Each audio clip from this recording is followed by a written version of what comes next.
All right, let's dive into one of my favorite concepts, which is called the triad of creation. And this is falling out of the bottom of this SSS framework of our state, our story, our strategy, and aligning with story, the next part. We know we must change our physiological state and then change our focus and then change our language and meaning. This 3 pillars is how everything is created. It's how we feel about things. It's where our focus is on the thing and the language and meaning we put on that thing. Who likes tomatoes? Right? Some people hate tomatoes, right? They have a physiological feeling when they think of a tomato. They go, ugh. Their focus is, I don't like tomatoes. And their language and their meaning is, I don't like tomatoes, so I don't eat tomatoes. And that dictates their life. That dictates their results. That dictates the actions they do and don't take. When they're at ordering a burger and they say, please, no tomato. It dictates their whole reality is through their state, their focus, and their language and meaning. Don't worry, we're going deeper. So we know that everything we create starts with our physiological state. If we're a monkey and we're in a tree and there's a lion on the ground and our heart rate's racing, we're full of fear, we're not going to jump down. With our physiological state of fear, our focus on the tiger and our meaning that tiger means danger, means we're not going to move. Now, unfortunately, most of our focuses have been taken away from us or dictated by society. And a lot of the meaning and stories, the language we use to put on things is also borrowed. We haven't actually conceptually created it. We have labeled things good, bad, left, right, whatever it is. And that's dictating our results and our reality. Focus. Some fuel for thought on focus on the second part of the triad is where your focus goes, your energy flows. Has someone ever, like, I've heard this happen all my time, like, I just want to scare my brother and I would throw a ball with no intention of hitting him, but my focus was don't hit him. And what I'd end up doing is gonk him perfectly on the head. Or you'd be like, don't drop this, don't drop this, don't drop this, don't drop this. And all of a sudden you drop it. Where your focus goes, your energy flows. And it's super important with the world trying to steal your attention. Where's my phone? Here. These supercomputers with social media desperately trying to steal your focus and steal your attention. So to create the life you want, to move through the resistance, you have to master your focus. And that comes through practice, rewiring all of parts of your brain to then take back full control. Because with focus is like a muscle and we have to strengthen it. There was a horrible study done in Stanford University in their psychology department where they wanted to rewire a chimpanzee's brain.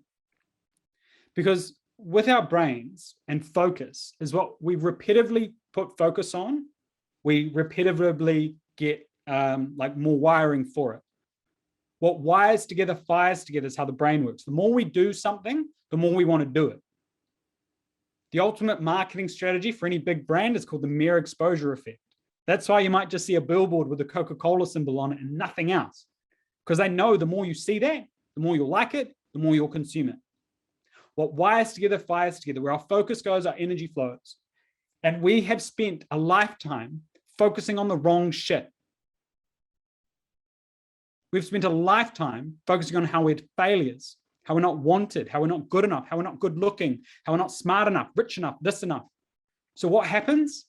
It's all our brain focuses on, confirming more of that billboard that we've created in our brain. Where our focus goes, our energy flows.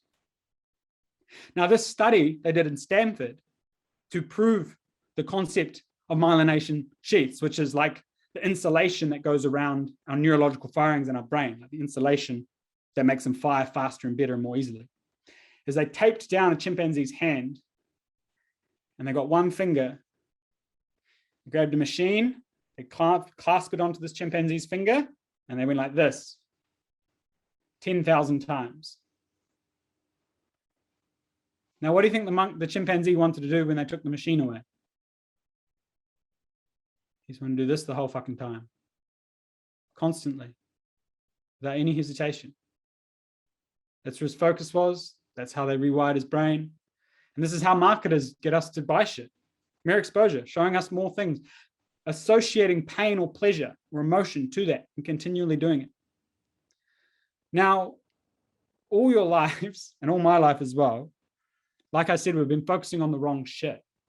And we've built up these stimulus response reactions to a lot of things, which then changes our state, which then creates a story in our head and then changes our strategy. A focus of, say for me, you may notice as well, and I apologize if there's any spelling mistakes in here, because I'm dyslexic. I have been conditioned by that, by teachers telling me I'm dumb, by parents openly saying you're just dyslexic, you're better off just being street smart, you're not intellectual smart, whatever. And that's where my focus always went all my life, that I wasn't this, that I wasn't that. And it wasn't until I got out of that courtroom and I started working on the other side. So this one's the 10,000 shit. And then I had to slowly get some reps in on the good side, on where I wanted to focus, on where I wanted to be, on who I wanted to become. That's why transformation doesn't happen overnight. It does take work and it takes getting the reps in. So whenever I do this sign, you'll know that it means let's get some reps in on the good side, on who we want to be, on how we can shift our focus to then change the meaning and realities that we create. So we can be successful, so we can be creative, so we can be a leader, whatever it is, right? Now, for focus, the reason why we might feel happy or unhappy or unsatisfied is generally depicted on 3 simple formulas, which our brains gestalt into our reality. So the simple formula for happiness is our life conditions equal our blueprint or our focus that we have or that we want to create. Say, I want freedom, I have freedom, I am happy. I am hungry, I'm eating, I am happy. When our life conditions equal that which we want. This is the formula for happiness. Now, this isn't too groundbreaking. That makes sense, right? I want something, it's what I want, I get it, I'm happy. The formula for unhappiness is when our life conditions do not equal this blueprint. This is honestly one of the biggest traps for men, because we live often in either the present or the future. We go, oh, when someday, one day, when I have money, when I have more money, then I'll socialize more. Someday, one day, when my business is X, then I will Y, whatever it might be. We're creating a formula to be unhappy. We're making our own bullshit rules that are taking us away from the present moment and taking us away from our success. The next is suffering. Now, this is when our life conditions do not equal our blueprint and you feel helpless to change it. This is what creates suffering. And there's 3 choices we get to make that pain provides us. The first choice is we can either ignore it or blame. Whatever currently is not working in your life, just bring that top of mind now. Whatever you feel like is stopping you from achieving what you want. We either blame events. Oh, I'm a narcissist because my parents were X, or I'm not lovable because X. We blame events that might have happened in our past. I'm not a good person because I did Y. We feel shame or whatever negative emotion we're attaching to those events or others or self. This creates suffering. The second choice we have when it comes to pain is we can change our lifestyle. One of my favorite one-liners is, no matter where you go, there you are. COVID sort of slowed it down, but the amount of people that used to think, when I move overseas, then I'll be happy. Trying to change their environment, which yes, does work to some extent, but only for a short amount of time. But then the ultimate way to move through pain is to change the meaning, change the rules, change our physiology, change the situation entirely. And we can completely change all of this. Now, what is the magical one-liner here that really summarizes all this? Is that oftentimes when, say back to my story earlier, Adam, you missed the story, but I was sharing around like depression and suicide, is before, when I was suicidal, I had no power. I blamed my DNA. I blamed my father. I blamed society. And I thought, only if one day, when I'm an adult, when I'm got $1 million, when I'm this, then I'll be happy and I'll be free from this condition. But see, right there, I have given away all my power. I've given away all my potential for change, all my control. I have no control. I'm waiting for Santa to arrive and fix me, give me the thing I want, manifest my dreams, whatever you want. We're giving our power away. To truly move through any resistance, any pain, any fear, any procrastination, any perfectionism, whatever it might be, take 100% responsibility for it. If you are in a conflict with your partner or a friend, take 100% responsibility, and then you'll have 100% power. So what's your current formulas? Write down now and just journal quickly, like, what's an area of your life where you're happy? And say, why are you happy? What's an area of your life where you're unhappy? Why are you unhappy? And what's a part of your life that you're suffering or things aren't really what you want them to be, whatever you might have? Just really go there on why it is that way. And I'll give you a couple minutes to do that. All right.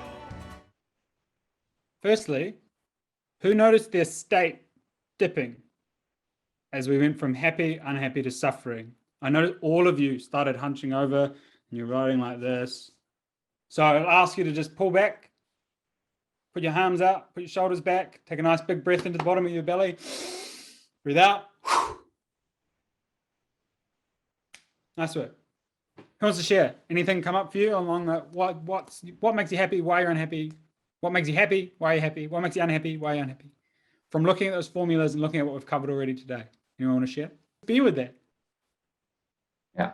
A lot of us are emotionally constipated and therefore we're stuck. We think about shit like this. Why we're unhappy, what we're suffering, and we go, get away, stay away from me. But when we shine a light on it, it disappears. 100% responsibility for why we're unhappy and why we're suffering. We've got 100% power to fucking do something about it.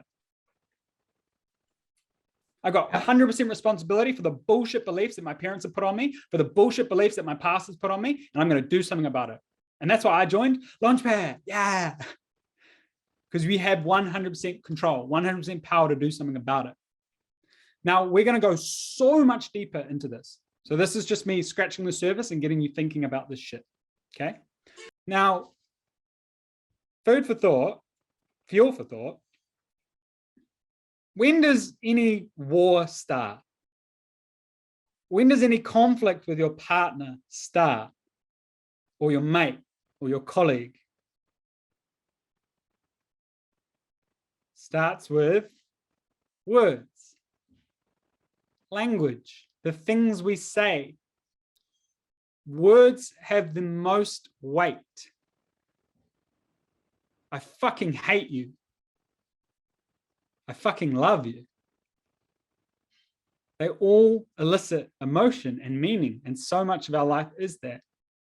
Now, one of my favorite forms of psychology that many people don't really know about or understand is called discourse psychology. Now, discourse psychology is how we as human beings collectively create everything through language. This is how identities are formed. This is how countries are formed. This is how beliefs and religions and everything is formed, is through language.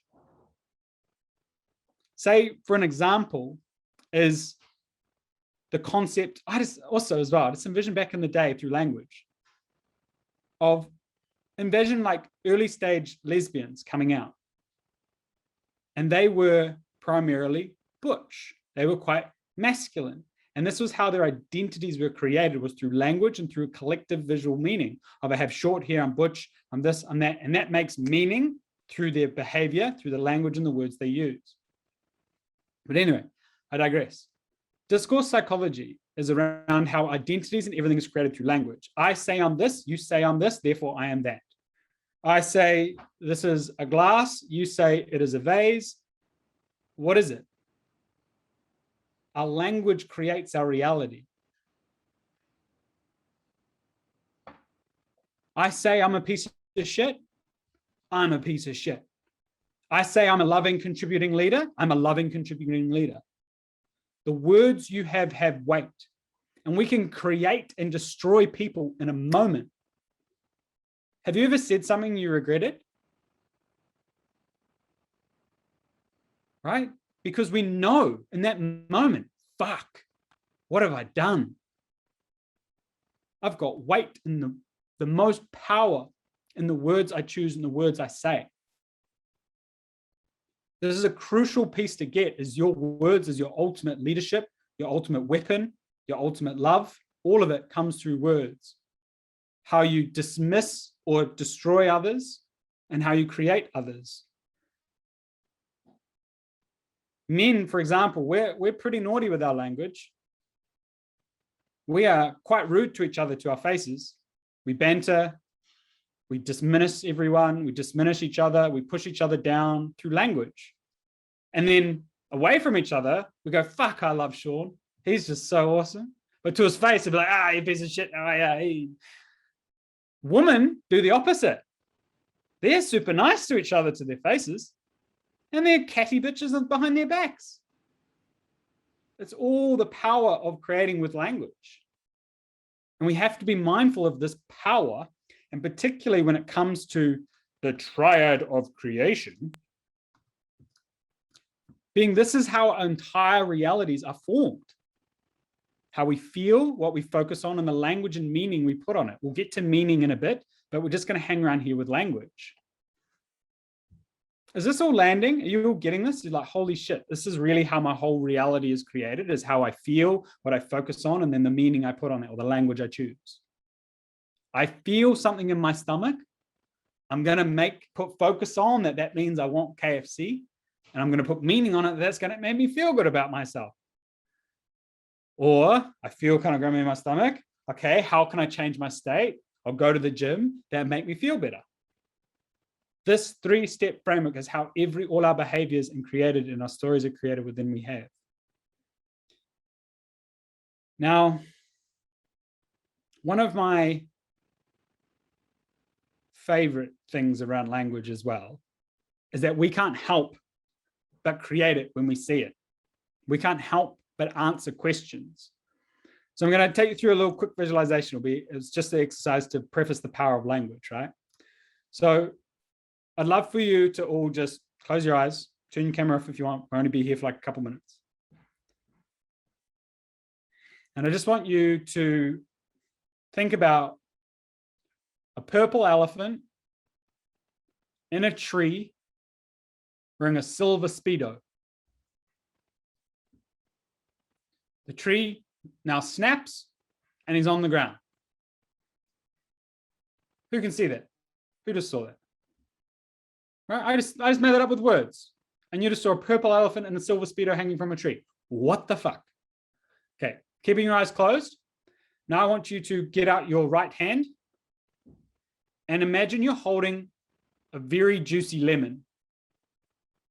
You can see the sour, oozing liquid coming out of the lemon and dribbling down your hand. And I want you to slowly bring that lemon to your mouth and lick the sour lemon.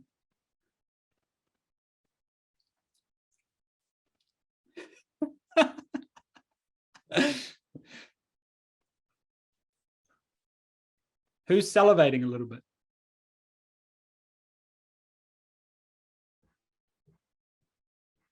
I want you to imagine your favorite food, whatever that might be, and see it in its glorious detail, a big pile of it, whatever it might be.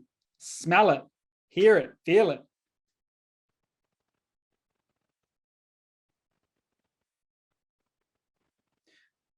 just through thinking alone and the words I say to you, we can create your reality in your mind. Now, feel free to come back to the Zoom. Now, our brains know no difference between what we think in here and what is in reality. Some of you felt the salivation of just imagining a lemon. There's no real fucking lemon there. So this is where the power of visualization and meditation and journaling comes from, because what we process in here mirrors into our reality, mirrors into the real world of what we are creating. Not only that, is you are my slaves to the words I said. We are all slaves to the words the media put out, to the news, what the news says. Don't stop watching the fucking news, by the way. Stop it. It's changing your state, it's changing your focus, it's changing your physiology, it's changing the meaning of the world, all of it. It's fucking you up. It's making you feel miserable. Stop watching the news. Be mindful of what you put into your brain. Because our subconscious cannot help but download all the words we're saying. It just listens to it all, like I was telling you, and you were creating it. Sure, you can resist it, but you can't. You think you can, but you can't. So you must be prime and ready. Now, let's talk about self-talk and how we are creating language and meanings in our own minds. Yeah? Whenever we have an idea, there's two versions of us that will appear. And many of you probably heard this distinction before, because I teach it in many of my free trainings and all my other programs for coaching coaches and when I do talks and everything. This is the core distinction I teach everyone, is what's called your critic and creator. Now, I want you to envision, much like the monkey, the critic has all this evidence, all this language, all this past events and meanings and things from society and things from your past to make you feel like shit, because it's repeated that so many times. And then the other side is your creator with a couple pieces of evidence on the times you have done what you wanted to do. You have followed your intuition. You have done what you wanted to say. And you are constantly the judge on the courtroom. And you have an idea. I should start a business. I should speak up at work. I should ask that person on a date. I should ask that, whatever it might be. You have an action you want to do. First comes thought, then comes action. And this critical creator pops up. And the critic goes, I don't know. Last time it didn't work. Oh, I don't know. Starting a business is pretty hard. Oh, I don't know. You don't have enough money. Oh, I don't know. Whatever it might be, putting evidence on the judge's table. You as the judge, putting evidence on the table and say, see, no, can't do it. You then have to listen to that quiet whisper in the back of the courtroom, the creator that doesn't have much evidence, that doesn't have any proof that it'll work. And you have to listen to them. This is one of the most hardest and most powerful things you can do, is moving through the bullshit. Now, I have tried thousands of techniques to, as you know, find the thread to pull, to make this process as easy as possible, to listen to the creator more, to give the creator more power in our visions and what we're going to create in our business and our relationships and all of it. And who's heard of affirmations? Cool. I see affirmations as like here. Then there's what I call incantations, and that's about here. Now, affirmations is just writing it down in your journal 1,000 times. I am rich, I'm rich, I'm rich, I'm wealthy, I'm successful, I'm successful. Incantations is a great exercise. I still do it, is combining affirmations with a physical movement, getting it into our bodies, that second level of mastery, into our emotional state. Like, I am powerful, making an anchor, making a trigger. I am a leader, whatever it might be. So to create powerfully through this triad of creation, through our state, our focus, and our language, we can do affirmations, which you'll have to do about 10,000 fucking times, if I'm honest, if you want to get them done. You can then do what's called incantations, which is combining that with your language, speaking out loud to try and fire your mirror neurons as well, and create that state, that focus, and that meaning. Create an identity, create what you want to achieve. Before I started this session today, made some moves and I said, this is going to be so amazing. I'm going to add so much value. They're all going to be mind-blowing.